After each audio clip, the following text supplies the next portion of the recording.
احكيلي عن بلدي احكيلي يا نسيم اللي مارق عالشجر مقابيلي عن أهلي حكاية عن بيتي حكاية عن جار الطفولة حكاية طويلة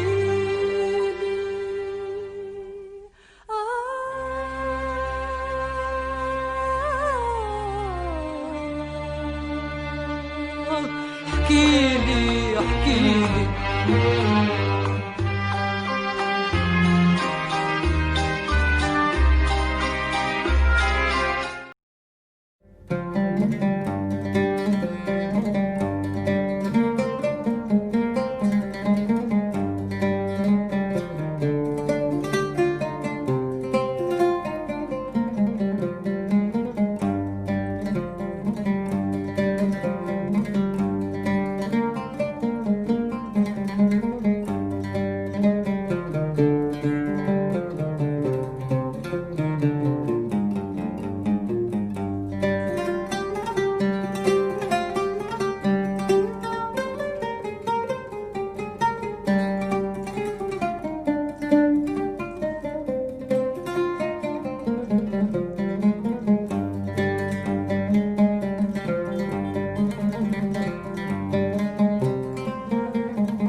Le patrimoine culturel de l'homme détermine son identité. C'est un témoin important du passé et de l'histoire, des lettres et de la société.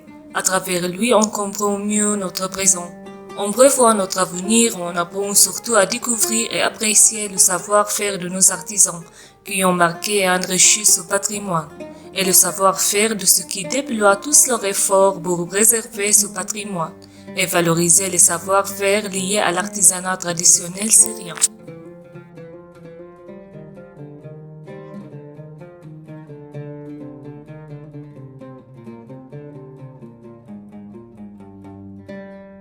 La Syrie est l'un des grands foyers de l'artisanat traditionnel arabe, artisanat riche et diversifié visible dans tous les détails de la vie quotidienne, dans l'artisanat de métal, des tissus, des objets ménagers, de la marqueterie, de la loterie, tant de chefs d'œuvre qui ont fait la renommée du pays à travers le temps.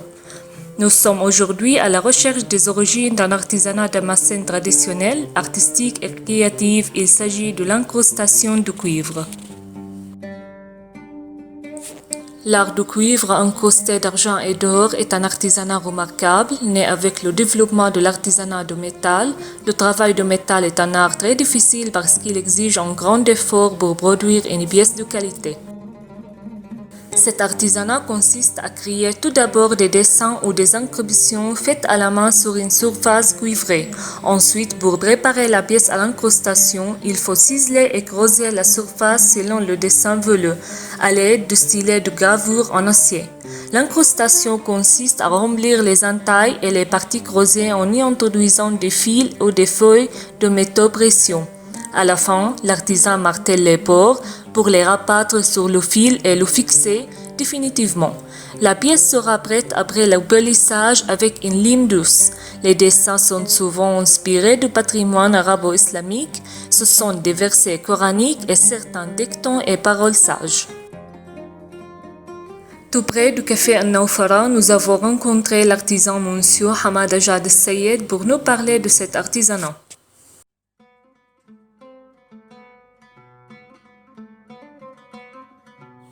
Bonjour Monsieur Jad, comment ça va? Au début, je vous prie de vous présenter.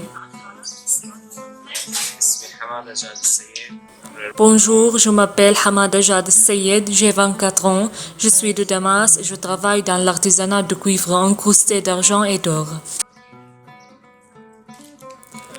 Pourriez-vous nous parler de ce métier et de ses caractéristiques? C'est un artisanat de luxe utilisé dans le passé pour orner les palais, les mosquées et les maisons des rois mamelouks et des sultans, mais à notre époque, il est utilisé pour décorer les maisons. Comment avez-vous découvert votre passion pour le métier? L'avez-vous hérité de vos parents? Les deux ensemble. Passion et héritage doivent aller ensemble. Je suis né dans une famille qui exerce cet artisanat, mais si je n'ai pas la capacité ou le talent et la passion pour faire ce métier, je ne peux pas réussir à le faire. Quelles sont les difficultés que vous affrontez dans votre travail? Le mal de dos, les douleurs dans les mains, mais après un certain temps, le corps s'adapte. Malheureusement, le corps s'affaiblit avec l'âge. Voilà la grande difficulté de cet artisanat. À cela s'ajoute le prix élevé des matériaux utilisés.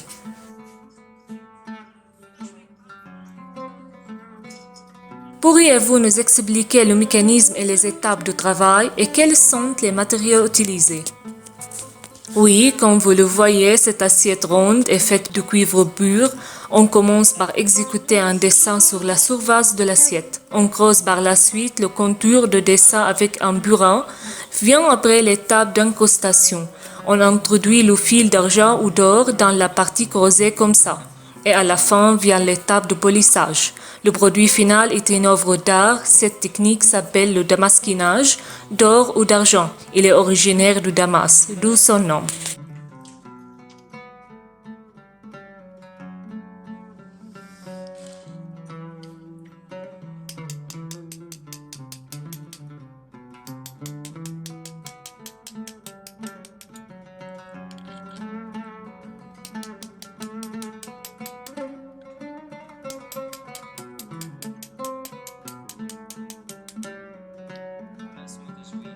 Cette étape s'appelle le creusage et c'est la plus difficile.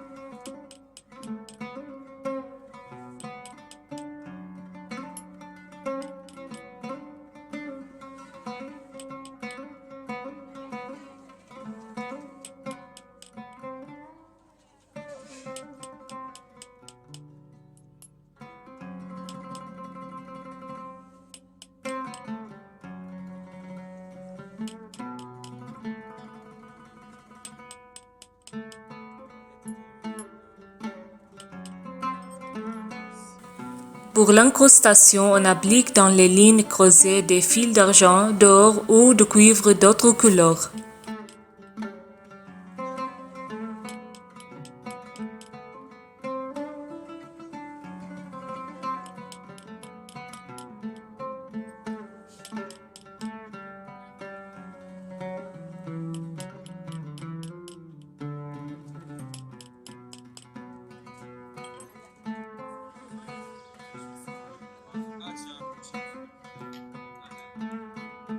Et quels sont les outils et leurs fonctions? Nous avons des outils de coupe pour exécuter la gravure comme le burin, le stylet de gravure, un marteau spécial pour introduire et écraser les filets d'or ou d'argent et beaucoup de stylos de décoration.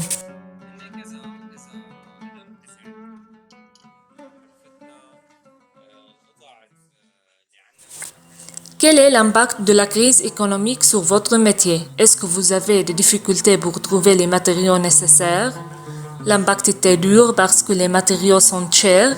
On comptait sur les touristes. Comme vous le savez, le tourisme a reculé pendant la crise. L'impact est également visible sur la main-d'œuvre. Nous étions 8 travailleurs, mais avec la crise, la situation a changé.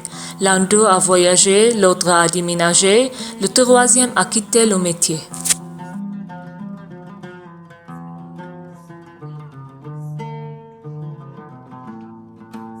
Quels sont les marchés disponibles pour cet artisanat? Est-ce qu'il y a un marché local? Franchement, il n'y a plus de demande au niveau local pour cet artisanat, en raison de la hausse des prix. C'est un joyau artistique, mais un produit de luxe. S'il y a un demandeur, il est forcément un collectionneur, un amateur ou un passionné d'art aisé qui souhaite décorer sa maison.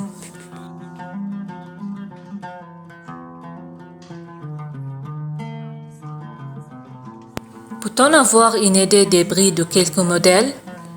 Peut-on sauter cette question? Oui, bien sûr.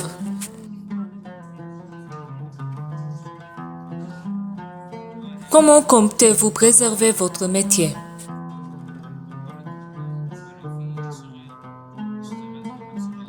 Jusqu'à présent, j'ai réussi à le préserver et à le développer. Ces pièces sont uniques et j'espère qu'elles seront enregistrées en mon nom.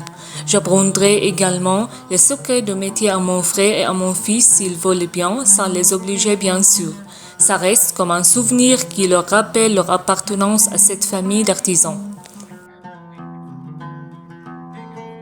Je tiens beaucoup à mon métier, je résiste jusqu'à maintenant, bien qu'il ne me soit plus source de revenus à cause de l'absence de demande. J'espère quand même à la fin de la crise pouvoir reprendre le travail. Bonne chance et bon courage, merci.